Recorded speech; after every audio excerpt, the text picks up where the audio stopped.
যতই মনে মনে তৃপ্তি বোধ করেন বিএনপি সবচেয়ে বড় দল, জনগণ যদি মুখটা ফিরিয়ে নেয় আপনার আমার কিন্তু কোনো স্থান নেই। যত বড় যাই হই না কেন, আমরা নিজেরা নিজেরা যত বড় যাই মনে করি না কেন। আমি আজকে গত কয়েক মাস ধরে বলছি, সামনের নির্বাচন এত সহজ নয় আপনারা যত সহজ ভাবছেন।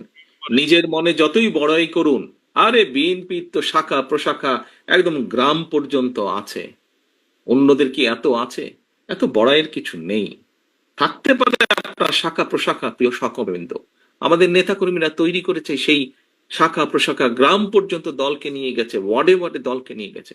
কিন্তু তারপরেও জনগণ ম্যাটার্স, জনগণ ম্যাটার্স। সেই জনগণই হচ্ছে আমাদের শক্তি, জনগণই হচ্ছে আমাদের সমর্থন, জনগণই হচ্ছে শক্তি। জনগণ সাথে না থাকলে, জনগণ 5ই আগস্ট দেখিয়ে দিয়েছে, কাজে আমরা যদি ভুল করি জনগণ আবার কোনো একটা কিছু দেখিয়ে দিবে, তখন কিন্তু পস্তাতে হবে, তখন কিন্তু হাপির তেশ করতে হবে। সহকর্মীবৃন্দ, এখনো সময় আছে। আসুন, আসুন, আসুন, আমরা জনগণের পাশে থাকি, জনগণের সাথে থাকি।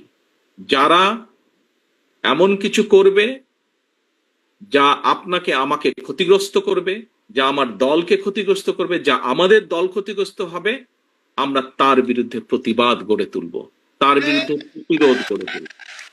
আজকে শহীদ জিয়ার 89তম জন্মবার্ষিকীতে যদি শহীদ জিয়াকে সত্যিকার ভাবে আমাদের স্মরণ করতে হয়, যদি শহীদ জিয়াকে সত্যিকার ভাবে সম্মান জানাতে হয়, আজকে দেশনেত্রী খালেদা জিয়া, ওনার জন্য আমরা দোয়া করছি সুস্থতার জন্য, কিন্তু দেশনেত্রী সবচাইতে খুশি হবেন, দোয়া তো আছেই, কিন্তু উনি যখন দেখবেন, যখন দেখবেন যে জনগণ সমর্থন দিয়েছে বিএনপির প্রতি, আমি তো মনে করি সবচাইতে বেশি খুশি উনি সেদিন হবেন। এবং দেশনেত্রী খালেদা জিয়ার সৈনিক হিসাবে আপনাদের উপরে সে দায়িত্ব বর্তায়।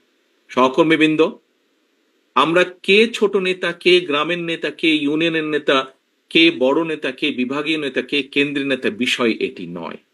বিষয় একটি, আমাদের ঐক্যবদ্ধ থাকতে হবে, আমাদেরকে অন্যায়ের বিরুদ্ধে থাকতে হবে, আমাদেরকে অন্যায়ের বিরুদ্ধে প্রতিরোধ করতে হবে, আমাদেরকে এমন ভাবে দাঁড়াতে হবে যাতে জনগণ বোঝে যে আমরা তাদের সাথে আছি, জনগণ বোঝে আমরা তাদের পাশে আছি, জনগণ বোঝে যে জনগণ যেভাবে চায় আমরা সেভাবেই আছি, জনগণের প্রত্যাশা অনুযায়ী আমরা সেভাবেই তাদের পাশে আছি। দুদিন আগে আমি একজন ব্যক্তির টক